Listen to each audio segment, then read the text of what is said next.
მოსწავლე ახალგაზრდობის ეროვნულ სასახლეში ახალგაზრდა ფოლკლორისტთა მე-18 შეკრება გაიმართა. ღონისძიებაში მონაწილეობა საჯარო და კერძო სკოლების, ასევე კოლეჯებისა და მოსწავლე ახალგაზრდობის სასახლის მოსწავლეებმა მიიღეს. მათ ფოლკლორის თემატიკაზე საკუთარი ნაშრომები და ხალხურ მოტივებზე შექმნილი მუსიკალური ნომრები წარმოადგენს.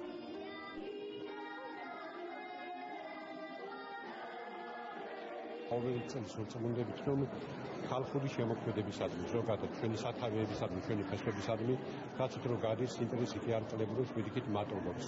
და ამის დასტური არის, ამის თვალნათლივი გამოხატულება არის და დღევანდელი ღონისძიებაც, რომელიც სასახლეში ჩატარდა, და ჩვენ მოვისმინეთ მოხსენებები არაჩვეულებრივი, ბავშვები ცდილობენ დაუბრუნდნენ იმ წიაღს, იმ სათავეებს, რომელიც მათი წინაპრების მიერ არის დაარსებული შექმნილი. მე წარმოვადგინე დღეს ხევსურეთში ნიშნობის და ქორწინების ტრადიციების შესახებ თემა დავიცავი, მოეწონათ ძალიან, ასევე წარმოვადგინე პაპაჩემის ლექსი, რომელიც არის ცნობილი სახალხო მთქმელი. ეს კონფერენციები ჩემთვის ძალიან მნიშვნელოვანია და ზოგადად ძალიან კარგია რომ ტარდება, იმიტომ რომ ბავშვები ბევრი ინფორმაციას იღებენ.